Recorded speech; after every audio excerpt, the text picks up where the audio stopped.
मी सांगितलं होतं, ज्याचं जीवन निरपेक्ष असेल ना त्याला आपलं स्थान सोडण्याची गरज नाही. एक दिवस देवच त्याचं स्थान सोडून त्याच्या घरी आल्याशिवाय राहणार नाही. त्याचं काम प्रामाणिक असेल ना माझ्या दादांनो, ते त्याच्या जीवनातली ईश्वर पूजा आहे. प्रामाणिकता अत्यंत महत्वाची आहे.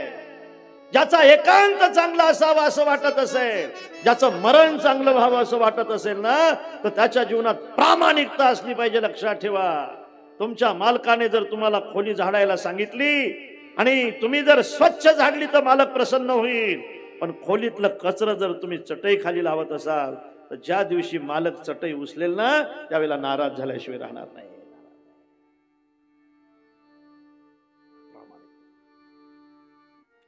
त्याचं मरण चांगलं असावं असं वाटत असेल, बरोबर आहे का माझं? प्रत्येक क्षेत्रामध्ये माणूस प्रामाणिक असला पाहिजे. प्रामाणिकता आणि अप्रामाणिकता समजत असते महाराज, आपल्याला समजते. लोकांना काही दिवसानं समजते, पण आपल्याला लगेच आपलं मन सांगतंय तू अप्रामाणिक आहेस का? तू फक्त गाईच्या गप्पा मारतून खिशे भरतो. प्रामाणिक अप्रामाणिक आहेस तू. आपलं मन आपल्याला सांगते महाराज. व्यक्तीशी बेमानकी झाली ना, एकम विशरसम हंती शस्त्रैना कश्च वद्यते स राष्ट्रम स प्रजम हंती राजानाम मंत्र विप्लवाहा. एकाला जर शस्त्राचा घाव गेला तर एकच माणूस मरत असतो. एखाद्याने जर विष घेतलं तर तोच मरतो, दुसऱ्यावर परिणाम होत नसतो. पण एखादा मोठा माणूस ज्यावेळेला चुकतो ना, एखादा राजा ज्यावेळेला चुकतो ना, त्यावेळेला तो देशही मरत असतो आणि समाजही मरत असतो. अबला यत्र प्रबला शिशु अविनतो निरक्षरो मंत्री नहीं नहीं तत्र धनाशा जीविताशा अपि दुर्लभा भवति.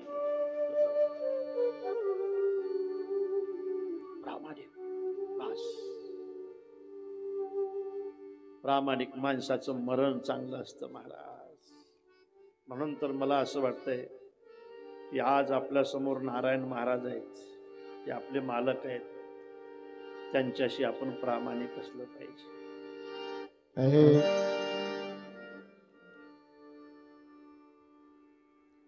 स्वकर्म कुसुमाची विरा पूजा केली होय अपारा तोषा लागेल.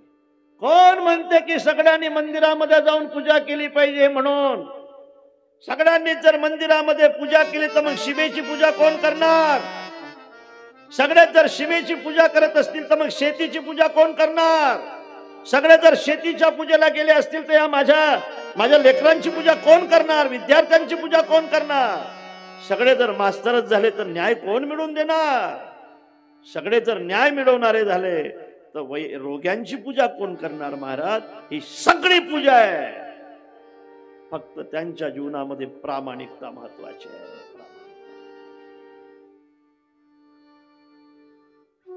प्रामाणिक असलं पाहिजे. आणि म्हणून महाराजांनी म्हटलंय, नव्हती ते संत माडा मुद्राच्या भूषणे भस्म उदळणे नव्हती संत. नव्हती ते संत धरिता भोपळा पांगरी वाकडा नव्हती संत. नव्हती ते संत करिता कवित्व आणि संतांचे ते आप्त नव्हती संत. कशासाठी आहे? तुम्ही हे सगळं करून जर प्रामाणिकता नसेल तर तुम्ही संत नाही. जा काय सर्प खातो अन्न काय ध्यान बकाचे, अंतरीची बुद्धी खोटी भरले पोटी वाईट, काय उंदीर न धावी राखण लावी गाढव, तुका म्हणे सुसर जडी कावडी कान नाती. अंतरीची बुद्धी खोटी. माझ्या राजांनो, काही नाही, 5-50 वर्षामध्ये आपला खेळ खलास होणार आहे. आपला खेळ जर 5-50 वर्षात खलास होणार असेल तर तुमच्या स्वार्थासाठी देशाचा खेळ करू नका. तुमच्या स्वार्थासाठी रोग्यांचा खेळ करू नका. तुमच्या स्वार्थासाठी या विद्यार्थ्यांचा खेळ करू नका.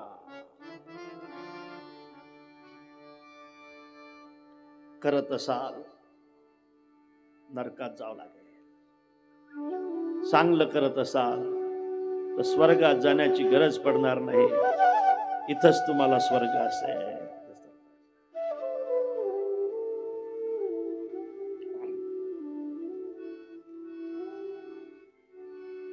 आमच्याकडे महिला सांगितल्या जातात कापूस वेचायला. तुमच्याकडे ते मोठे शेतकरी आहेत, 100 एकरावाले शेतकरी आहेत. आमच्याकडे किलोने सांगितल्या की फटाफट वेचतात महाराज.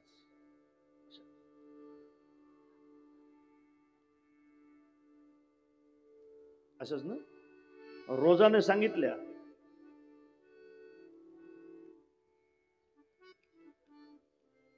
दुपारी भाकरी खातात, अर्धीच आणतात, 2 तास चावतात.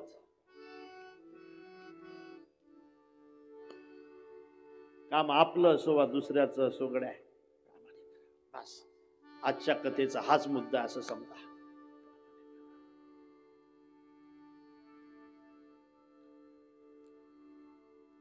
दोघांची भांडणं झाली महाराज. ग्रॉफर, तुम्हाला दोघांची भांडणं समजतात?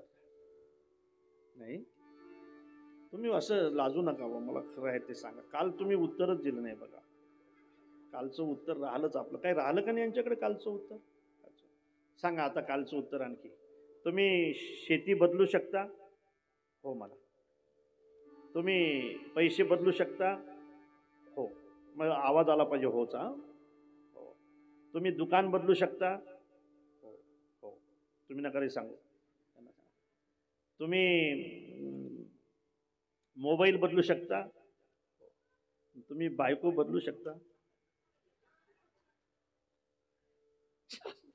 अरे हो तर म्हणा, गंमत हो म्हणा फक्त.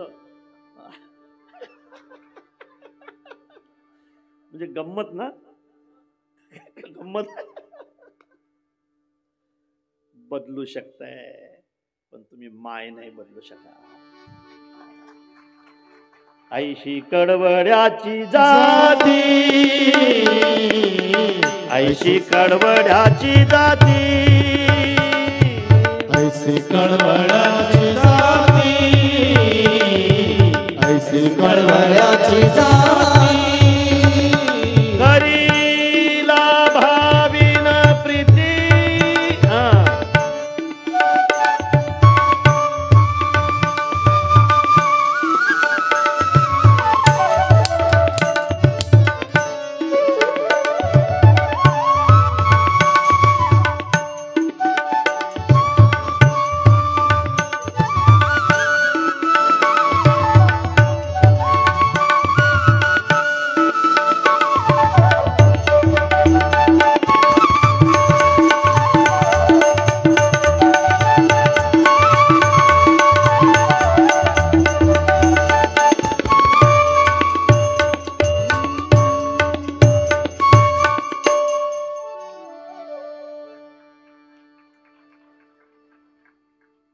दुसरा प्रश्न आहे ग्रॉफर.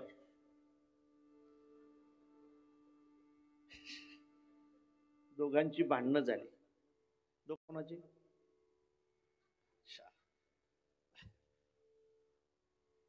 इथं हजर आहेत का? हा, मग काय इतके घाबरता कोण तुम्ही?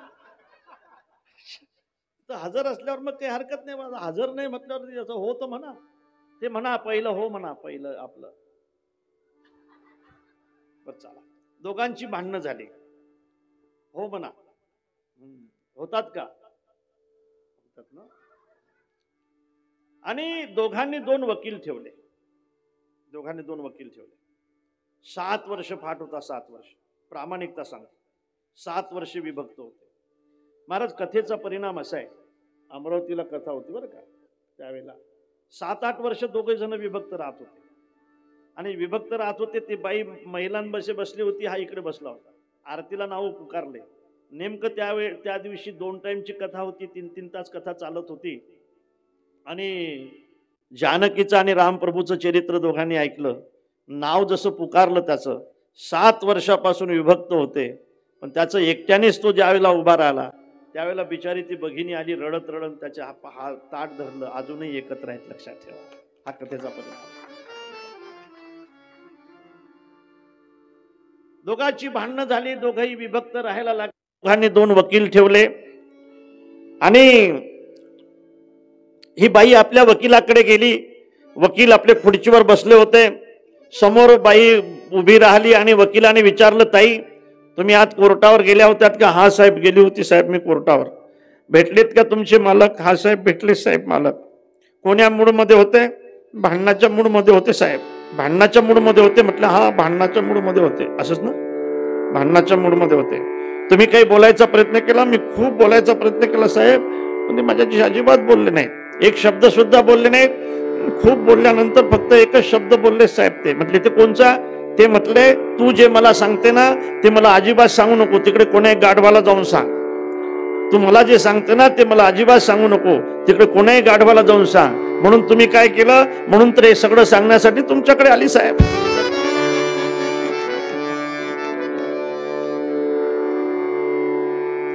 किती अधोगती होते महाराज अप्रामाणिक माणसाची. हे मालिक तेरे बंदे हम ऐसे हो हमारे करम.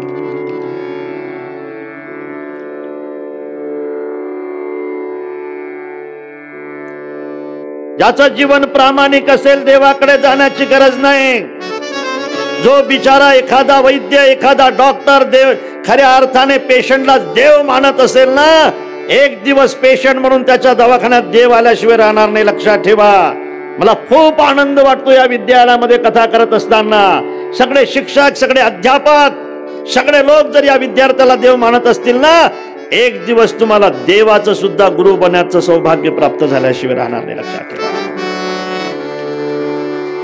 कोण होते? सांदीपनी शिष्य होते, सांदीपनी सेवा करत होते. आणि सेवा करत असताना सांदीपनींना आशीर्वाद दिला त्यांच्या गुरुने, झाले का एक दिवस जगन्नियंता परमात्मा सुद्धा तुझं शिष्यत्व पत्करल्याशिवाय राहणार नाही. म्हणून प्रामाणिकता महत्वाची.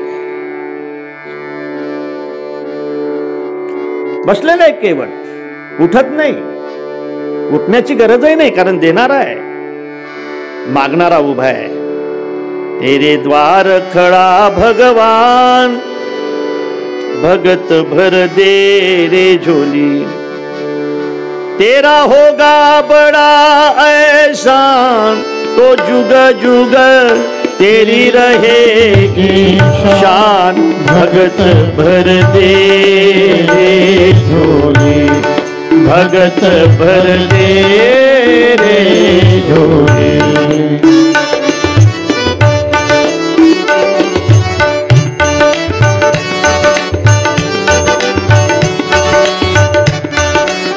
प्रभू उभे आहेत, ऐका. आणि प्रभू आता केवटाला आवाज देतात, ए दादा ये ना इकडे. अरे बाबा तुझ्याशी व्यवहार करायचा आहे आम्हाला, आम्हाला तुझ्या नावेमध्ये बसून पलीकडच्या काठावर जायचंय, इकडे ये ना. अरे ये ना.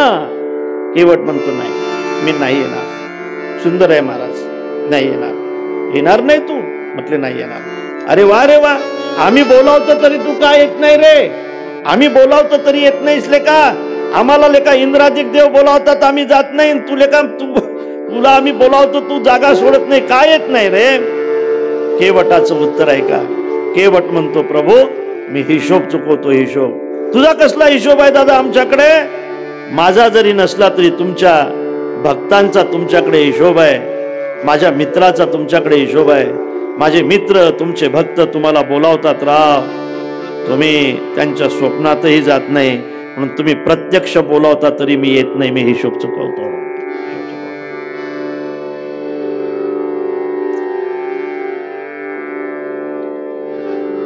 अरे बरं, पण तुझ्या नावेची गरज आहे आम्हाला, तुझी नाव पाहिजे, नाव. आम्हाला पलीकडच्या काठावर जायसाठी तुझी नाव पाहिजे. म्हटले देणार नाही. वा रे वा, देणार नाही? मजुरी करण्यासाठीच बसला ना? म्हटलं हा, मजुरी करायसाठीच बसलो, पण नाव माझी आहे, मी मालक आहे नावेचा.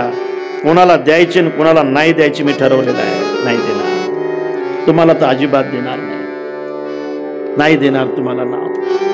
लखनजीला थोडा राग येतो महाराज. लखनजी मला का नाव देत नाही रे तू? तुझी मजुरी द्यायला तयार होते. अरे मजुरी कोण मागते हो तुम्हाला? वनवासीराव पैसे घेऊन निघाले का सोबत? मजुरी कोण मागते तुम्हाला? असं वाटलं होतं 5 वर्षाने येणार, काही मागून घेईल म्हणून. 5 वर्षाने आले राहून मागायला चाले, मागायला चाले. आपल्या घरी आल्यानंतर काहीतरी मागू असं वाटलं, तुम्ही मागायला 5 वर्षांनी मतच मागायला आले डायरेक्ट. भिकाऱ्याने भिकाऱ्याच्या समोर काय मागायचं असते? नाही द्यायची मला तुम्हाला नाव. का देत नाही रे तू नाव? लखनजी म्हणतात नाही देणार. का देत का नाहीस तू? केवट म्हणतो तुमच्या प्रभूचं मी मर्म जाणतो म्हणून नाव देत नाही. तू मर्म जाणतो का? तू तुझ्या अंगावर धड कपडे नाही, तू मर्म जाणतो. खरं सांगू का, देवाचं मर्म जाणण्यासाठी विद्वानाची गरज नाही, भाविकाची गरज आहे.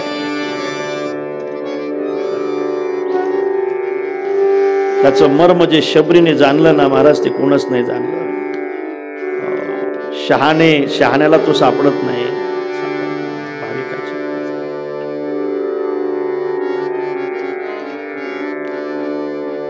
तू काय मर्म जाणतो रे? धड कपडे नाहीत तुझ्या अंगावर, काय मर्म आहे माझ्या प्रभूचं?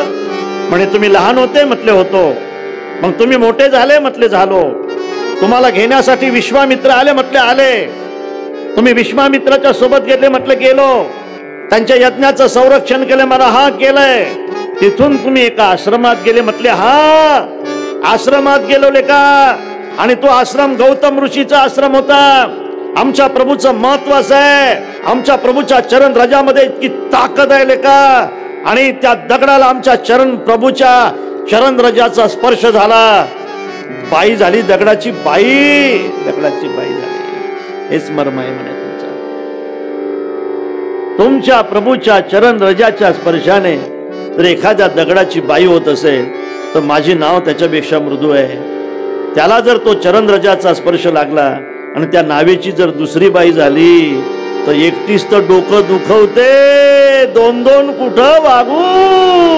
छुहत सिला भई नारी सुहाई, पाहन केलं काठ कठिनाई, तरणी मुनी धरणी होई जाय, बाट परई मुनी नाव उडाय.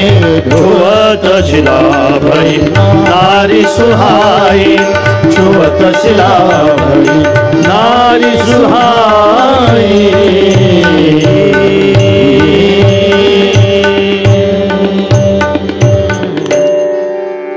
केवटाच्या भक्तीतला भाव फार सुंदर आहे महाराज.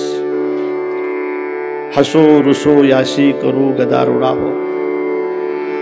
गवळणी त्याला बांधलं, पण गवळणीचा खऱ्या अर्थाने अधिकार हा फार मोठा होता. सज्जनानो, केवटाला असं वाटतं की बऱ्याच वेळ चर्चा झाली पाहिजे. लखनजी जाणत नाहीत पण प्रभू जाणतात. केवटाची इच्छा आपले चरण लागले तरी चालतील पण चरण रज नको. चरण काढण्याची व्यवस्था नाही, चरण रज काढण्याची मात्र व्यवस्था आहे. चरण रज काढण्याची व्यवस्था आहे. आणि म्हणून प्रभू म्हणतात केवटा जाणलंय मी तुझं अंतकरण, चरण रज काढायचे आहेत ना तुला? म्हटलं हा, तुमचे चरण लागले तरी चालतील पण चरण रज नको. झाले का? तुझी इच्छा पूर्ण कर. आतापर्यंत नावेवर बसलेला केवट उडी मारतो आणि खऱ्या अर्थाने घरी पडत जातो. सगळ्या भिल्ल किरातांना एकत्र करतो, अरे चाला आपलं भाग्य आपल्या दारात आलेलं आहे लेका. आज सगळे भिल्ल किरात त्या ठिकाणी येत आहेत.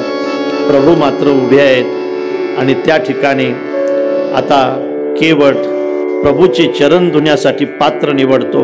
धातूचं पात्र नाही, लाकडाचं पात्र निवडतो. धातूचं पात्र वाढून जाईल, लाकडाच्या पात्रामध्ये अनेक दिवस तीर्थ मुरून राहील, पण लाकडाचं पात्र वापरलं जातं आणि असं पात्र समोर ठेवतो महाराज. चित्र लक्षात घ्या. प्रभू आपले दोन्ही चरण त्याच्यामध्ये ठेवतात आणि प्रभू खरं म्हणजे एकदा जानकीकडे पाहून स्मित करतात, एकदा लखनजीकडे पाहून हसतात. लखनजी म्हणतात का हसता दादा तुम्ही? हा इतका त्रास देतो आपल्याला, तुम्ही खुशाल हसता राहा. हसण्याचं कारण सांगतात लेका लखन तुझ्यापेक्षा भाग्यवान आहे हा, जानकी तुझ्यापेक्षा सुद्धा भाग्यवान आहे हा. तुम्हाला लेको सेवा भेटली पण एका एकाच चरणाची भेटली, माझ्या इच्छेने भेटली, याला दोन्ही चरणाची सेवा भेटली. दो बाबा चरण. नाही प्रभू, मला माहीत आहे माझं पात्र लहान आहे, तुमचे चरण महान आहेत. एका चरणाने सगळं आकाश, दुसऱ्या चरणाने सगळी पृथ्वी, तिसरं चरण ठेवायला तुम्हाला जागाच नव्हती, म्हणून दोन नाही एक चरण ठेवलं पाहिजे. प्रभू एक चरण त्याच्यामध्ये ठेवतात. ते चरण धुतल्यानंतर प्रभू ते चरण काढतात, खाली ठेवतात, दुसरं चरण काठोटमध्ये ठेवतात आणि मग मात्र केवट आपल्या डोक्याला हात लावून बसतो. अरे बाबा धुणं दुसरं चरण, डोक्याला हात लावून का बसलाय तू? हे चरण धुणं, आम्हाला पलीकडच्या काठावर जायचंय. तो म्हटले प्रभू खरं सांगू का, मी माझ्या डोक्याला हात लावून बसलो याचं कारण तुम्हाला डोकं नाही म्हणून. मला डोकं नाही. प्रभू जानकीकडे पाहतात. बरोबर आहे, तू जे म्हणत होती ना ते बरोबर आहे, असं म्हटलं जाते ना. काय डोकं नाही म्हटलं जाते का नाही? बरोबर आहे ना, हे बरोबर आहे म्हणतात, हे बरोबर. आणखी काय म्हटलं जाते? तुम्हाला काही कळत नाही आहे ना, आहे ना? आणखी काय? अक्कल नाही. तुम्हाला जर कोणी म्हटलं ना तुम्हाला अक्कल नाही तर तुम्ही उत्तर देत जा. तुम्हाला सांगतो आता, तुम्ही ऐकू नका महिलांनो, यांना सांगायचं आहे बिचाऱ्यांना. मला अक्कल नाही असं जर कोणी म्हटलं तर तुम्ही सांगत जा खरंच नाही म्हणा. तू म्हणतो ना ते बरोबरच आहे म्हणा, खरंच मला अक्कल नाही म्हणा. मला जर अक्कल असती ना तर तुझ्यासारखी झांबलट माझ्या पदरात पडलीच नसती म्हणा.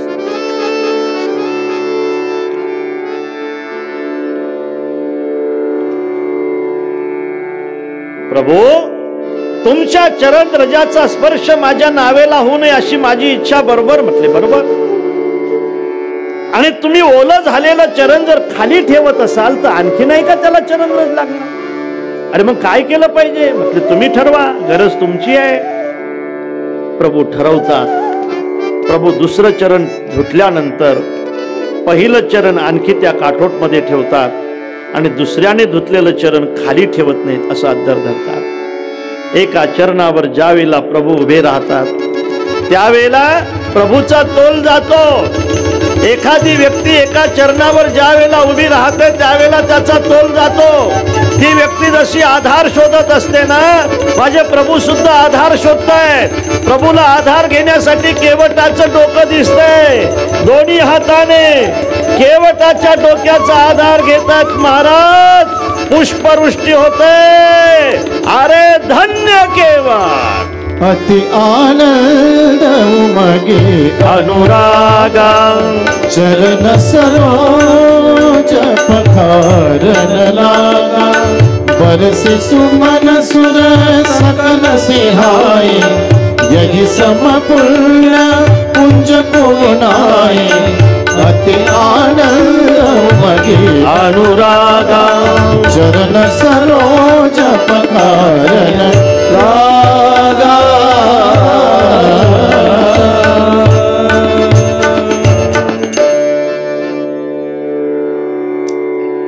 अति आनंद उमगी अनुरागा, अर्थात अत्यंत आनंद होतो. पुष्पवृष्टी करतात देवलोक. आता प्रभूला नावेजवळ घेऊन जातो. प्रभू जानकीचा हात धरून नावेमध्ये चढवतात. प्रभू केवटाचा हात धरतात, नावेमध्ये जातात. लखनजी बसतात, सुमंत त्याच काठावर बसतात आणि निषादराज पाठीमागं बसतात. सगळ्यांच्या समोर आता केवट बसतो. नाव चालू होते. पलीकडचा काठ जवळ आला की नाव आणखी फिरवल्या जाते. 4 इरझारा मारल्यानंतर लखनजी प्रभूला म्हणतात, सांगा ना दादा तुमच्या भक्ताला 4 इरझारा मारल्या. तुम्ही ऐकताय ना पोरो, ऐकताय ना तुम्ही? पाय लांबून बसू नका. 4 इरझारा मारल्या त्याने. आम्ही थकून गेलो. प्रभू म्हणतायत केवट आम्ही थकलो रे, 4 इरझारा मारल्यास तू. भाव आपल्याला माहीत आहे. केवट म्हणतो प्रभू तुमच्यापेक्षा आम्ही बलवान आहोत, तुमच्यापेक्षा आमची सहनशक्ती जास्त आहे. 4 इरझारा मारल्यानंतर जर तुम्ही थकला असाल तर तुम्ही किती इरझारा मारायला लावता आम्हाला? पुनरपि जननम पुनरपि मरणम पुनरपि जननी जठरे शयनम यह संसारे. 4 इरझारानं थकून गेलात तुम्ही. प्रभूची आणि केवटाची चर्चा आता शेवटची इरझार आहे. अशी चालवतो केवट नाव, अशी चालवतो. त्यावेळेला प्रभू म्हणतात आम्ही पडून जाणार आहे. केवट म्हटले तुम्ही पडले पाहिजेत म्हणून तर अशी नाव चालवतो प्रभू. अरे वा रे वा, तुला माहित आहे ना मला तरणं जमत नाही. मला माहित आहे, पण ज्याला तरणं जमत नाही त्याला नदीत पडल्यानंतर काय अवस्था होते जरा कळू द्या तुम्हाला. आम्हाला तरणं जमत नाही राव, लोटून देता नदीमध्ये, आमची काय अवस्था होते जरा समजू द्या तुम्हाला. ज्याला तरणं जमत नाही त्याची अवस्था काय होते जरा समजून घ्या. मला माहित आहे तुम्हाला तरणं जमत नाही, तुम्हाला तारणं जमत.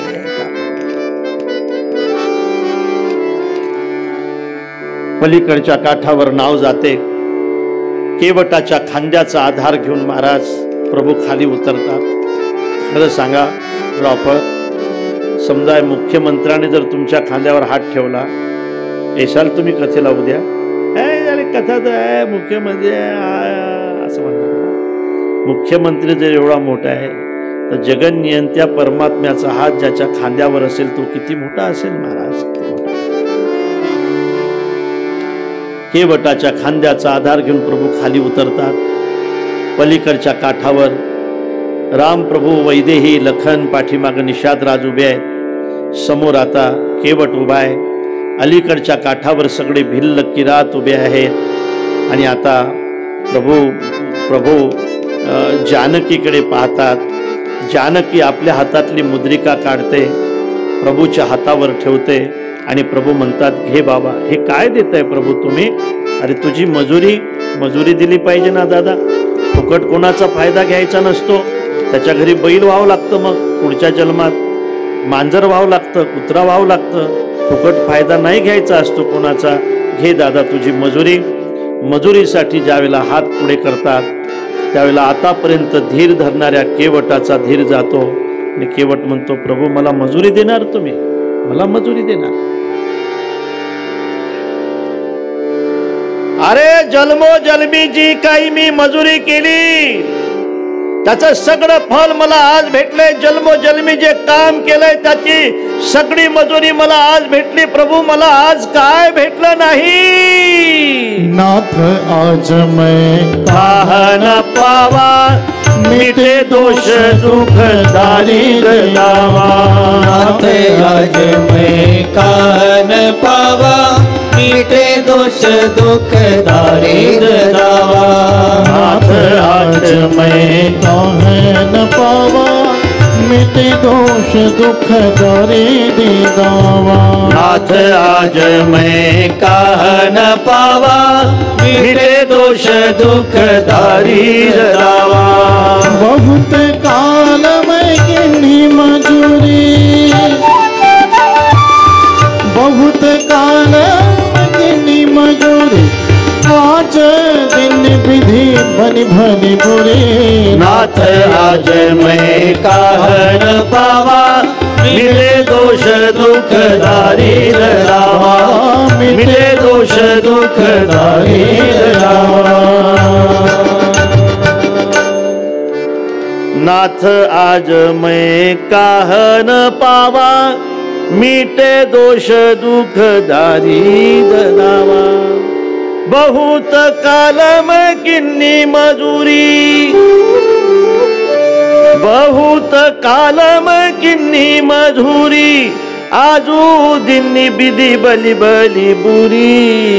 नाथ आज मैं काह न पावा, मिटे दोष दुख दारिद्र दावा. आज मला काय भेटलं नाही. अनेक जन्मापासून मी मजुरी केली, त्याचं सगळं फल मला आज भेटलंय प्रभू.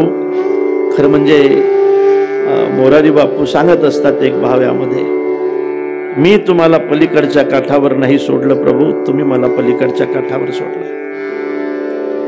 अरे मी अलीकडच्या काठावरचे लोक पलीकडच्या काठावर नेऊन पोच करत होतो, तोपर्यंत अलीकडचे लोक मला आवाज द्यायचा, अरे इकडे या. इकडे आल्यानंतर आणखी पलीकडचे लोक मला आवाज द्यायचे. चक्रा मारत होतो, नदीमध्ये राहत होतो, पण पलीकडच्या काठावर उतरण्याची संधी आजपर्यंत मला कधी भेटली नाही. पंढरपूरला बस घेऊन जात होतो, एसटी स्टँड पर्यंत जात होतो, माणसं उतरून देत होतो, आणखी परत माजलगावला येत होतो, आणखी माणसं भरत होतो, तिथं जात होतो, पण आजपर्यंत मला देवाचं दर्शन कधी झालं नाही. पण मला माहित होतं माझं काम जर प्रामाणिक असेल, मी अनेकांना जर पलीकडचा काठ दाखवला असेल, पलीकडच्या काठावर उतरण्याची संधी प्राप्त करून दिली असेल, तर मला खात्री होती की माझा प्रभू एक दिवस मला पलीकडचा काठ दाखवल्याशिवाय राहणार नाही.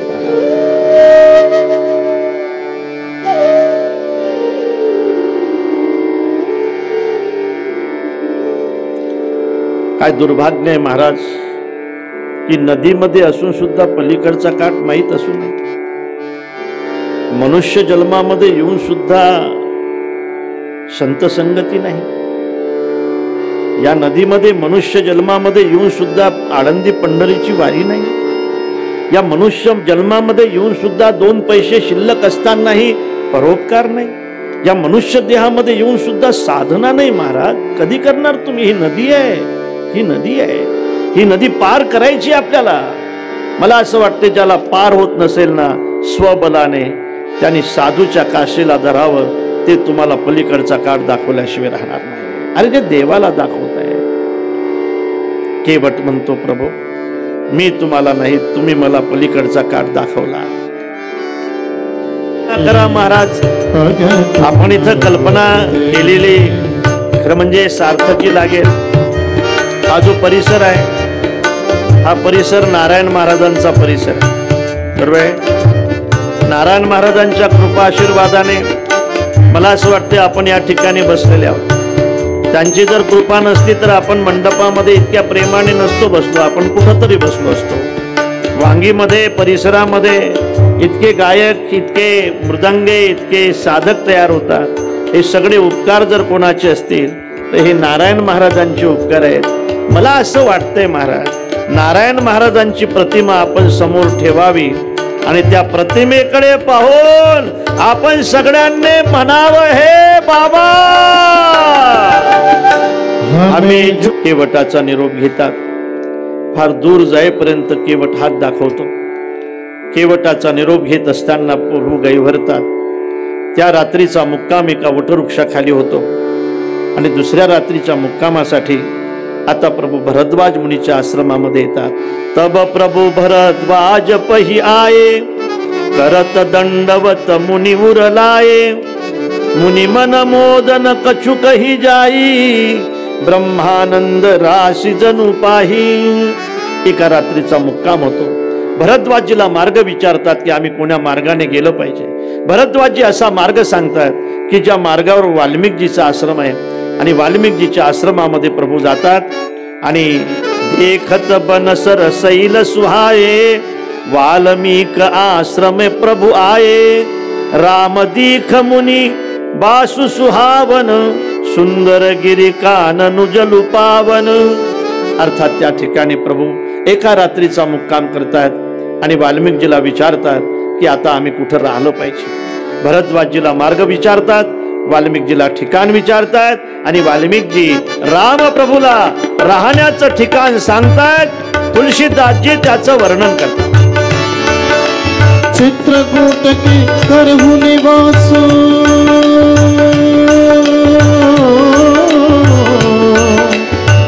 तुम्हार सब भांति सुपासो.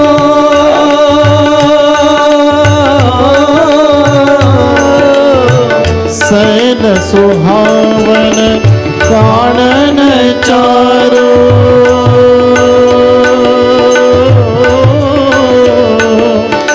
करके हरि विहग बिहार. राम सिया राम जय जय राम.